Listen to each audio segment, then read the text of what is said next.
com informações ao vivo da capital federal. Um dos assuntos que estão sendo reivindicados entre os parlamentares da oposição é justamente a anistia. Mas existe uma cobrança para que essa anistia seja geral e que possa contemplar, inclusive, o ex-presidente Jair Messias Bolsonaro. Numa entrevista exclusiva à Jovem Pan, conversei com o deputado, o capitão Alden, que disse sobre esse interesse da oposição de contemplar o ex-presidente da República. Vamos ver. Nós já vimos, nesta última semana, uma mudança dos ventos, tanto com relação ao Hugo Mota, quanto o próprio Davi Alcolumbre, que disse que mesmo tendo as 81 assinaturas, incluindo a dele, que ele não iria pautar de jeito nenhum a anistia.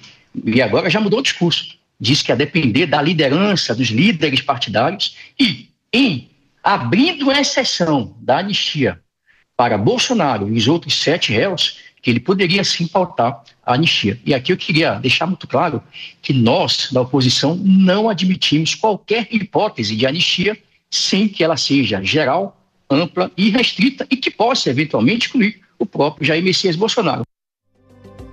Ainda com essa entrevista, Alden fez várias críticas ao Supremo Tribunal Federal e afirmou que não há elementos concretos para a condenação do ex-presidente Jair Messias Bolsonaro. Vamos ver. O STF está baseando todo o seu processo em narrativas políticas, em narrativas panfletárias. Não são argumentos técnicos, não são argumentos fundamentados naquilo que estão sendo acusados como possíveis terroristas. E o crime de terrorismo, o crime de atentado contra a democracia, ele prevê objetivamente condutas, atos e, o mais importante, emprego de violência. E você não vê em nenhuma dessas acusações a confirmação cabal, conforme se exige o ordenamento jurídico penal, que haja comprovação e materialidade. Tudo que se vê, supostamente liderou, supostamente é o líder de organização criminosa, supostamente assinou a minuta, supostamente isso. Ou seja, não há elementos contundentes. Então, ele está sendo acusado de terrorismo, está sendo acusado de golpe contra o Estado, atentado contra a democracia, mas cadê as provas? Cadê os elementos? Vamos ouvir as análises e os comentários de Mônica Rosenberg nesta sexta-feira aqui na Jovem Pan. Que bom falar contigo, seja muito bem-vinda aqui em Tempo Real. A gente ouve essa fala do deputado Alden, do capitão Alden, sobre anistia e a gente observa essa resistência do Congresso. Eu quero te perguntar o seguinte: se fosse uma anistia somente para quem está envolvido nos atos do 8 de janeiro, não alcançando o ex-presidente Jair Messias Bolsonaro, haveria também a mesma resistência ou seria um pouco mais fácil contemplar somente esses envolvidos e não o ex-presidente? Bruno, muito boa tarde você que está aqui acompanhando o Tempo Real aqui na Jovem Pan.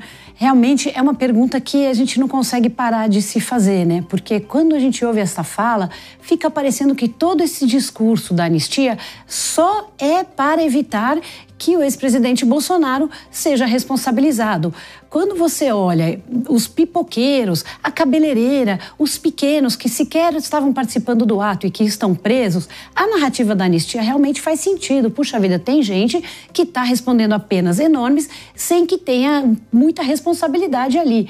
Mas aí a gente pensa que no projeto estão colocados os financiadores, os apoiadores, os incentivadores e agora essa quase chantagem para que seja incluída de qualquer forma o ex-presidente e o núcleo 1, né? Isso é muito errado, é muito feio, porque quebra aquela narrativa de que estamos preocupados com os pequenos. Na verdade, o que eles estão tentando é que os responsáveis pela eventual trama de golpe, e há indícios mais do que claros, que esses não sejam responsabilizados, e o que acontece nesse caso é impunidade e muita chance de que isso fomente novos pensamentos de um golpe de Estado.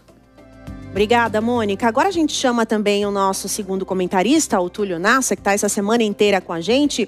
Túlio, existe alguma chance desse projeto passar? Tem muita gente já do governo falando que se barrar no STF, ele volta, vai ser derrubado. E aí? Boa tarde, Márcia. Boa tarde, Bruno. Boa tarde, a Mônica também. Boa tarde também especial à nossa audiência.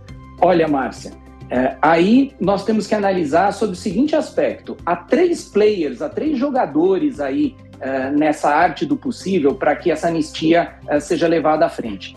3 deles são visíveis, são aparentes, e um é oculto. Esse que é oculto é o Supremo Tribunal Federal. Os 3 aparentes, eles têm um jogo muito claro. De um lado, um grupo político eleitoral, que é do presidente Lula, que não quer a anistia. O outro é o do bolsonarismo, é o grupo da direita, que evidentemente prega a anistia na sua máxima potência. E o fiel da balança desses 3 grupos qual é? É o Centrão. O Centrão precisa do apoio do bolsonarismo para viabilizar uma candidatura com potencial de enfrentar o presidente Lula. Então é evidente, óbvio, lulante, que vai ser feito 2-1 contra esse grupo do presidente Lula. E nesse sentido, é por isso que o PL da anistia avança. Agora, o 4º jogador oculto é o Supremo Tribunal Federal. Mas nós vimos que, como a política muda ao sabor do vento, parece que o Supremo está mudando ao sabor do vento. Nos últimos 2 dias, interlocutores têm dito que ministros do STF vão aceitar uma proposta de anistia com um texto mais light. Então, como a política é a arte do possível,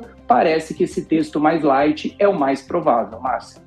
Será que esse texto mais light, então, vai sair? Agora, Mônica, aproveitando ainda a sua participação, o bolsonarismo não quer o texto mais light porque ele não engloba Jair Bolsonaro.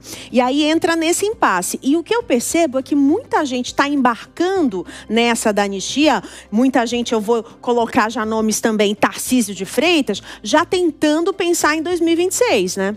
Porque parece que a pauta vai ser, você é a favor ou é contra a anistia, né? Tantos problemas importantes para serem resolvidos no Brasil e a gente vai ficar discutindo se a anistia era certa ou era errada, lembrando que existe dentro da nossa Constituição uma vedação para que se façam emendas que venham, por exemplo, anistiar tentativas de golpe. Então, se houver uma condenação, o que significa que o nosso entendimento, a nossa justiça entende que houve uma tentativa, não poderia haver uma lei que desse essa anistia, ela seria inconstitucional. E aí o Supremo já dizendo que vai aceitar uma anistia light, me parece muito estranho a Suprema Corte entrando numa negociação que é política. Bom, eu só vou fazer mais uma ponderação então para o Túlio Nassa. Como é que a opinião pública está em relação a isso? Porque ontem fizemos uma enquete aqui. Você é a favor ou contra a anistia? Pelo menos a audiência da Jovem Pan, 75% a favor da anistia. Como é que você enxerga isso, Túlio? Olha, a opinião pública, ela também muda o sabor do vento, né? Evidente que nas últimas semanas houve aí um crescimento da campanha em favor da anistia.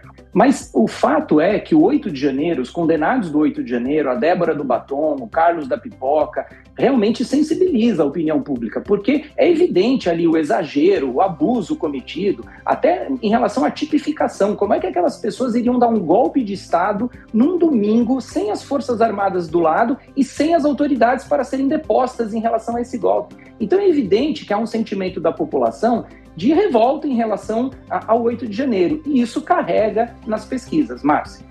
Obrigada, Mônica e Túlio. Já já a gente volta com você.